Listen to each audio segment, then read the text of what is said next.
the first reason why students have trouble staying centered in their lane is because they're not looking at the right place. And most of the time, they're looking at the lines on the asphalt to guide themselves. If you look at the lines on the left, you'll always be too close to the left. If you look at the lines on the right, you'll be too close to the right. So, don't look at the lines to guide yourself, look far at the center of your lane. Even when the road is curving, you look far at the center of your lane. Try to draw yourself an imaginary line that goes from the asphalt to the sky and look there at the level of the horizon. Of course, you're not going to be staring only there. Staring is one of the most common problems with student drivers. You need to look everywhere, but only fractions of a second, and your eyes keep returning over there so that you can stay centered. Students tend to focus solely on the vehicle in front, almost like if they had a cardboard piece on the windshield and that's the only thing they see. So when the vehicle in front drifts, they drift with them. So just keep looking far ahead at the center of your lane.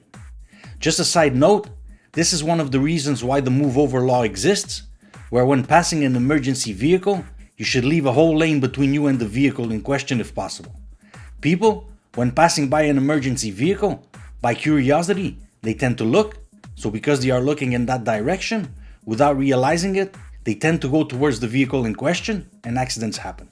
Another example is when going around circular medians like this one. Students tend to look at the concrete border so that they don't hit it, and what happens? They almost hit it. Again, here, don't look at the border, look far at the center of your lane. See the difference? Looking at the border, looking at the center of the lane. And probably the best example of that is when exiting a highway on those circular exits.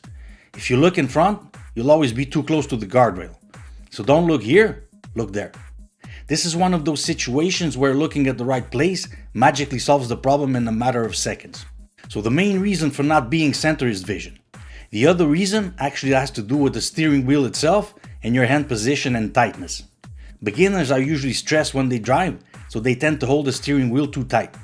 So in situations like these, when the vehicle is approaching in the opposite lane, because it scares them, they'll tend to drift to the opposite side. You might have seen people driving with just one hand resting on the wheel.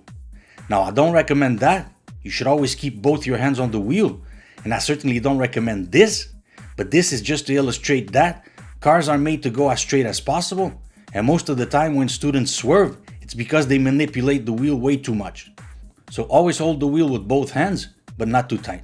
It also happens a lot when there are physical obstacles like concrete blocks or ramps. They focus on them because it scares them, and they drift to the opposite direction. Again, don't focus on those things.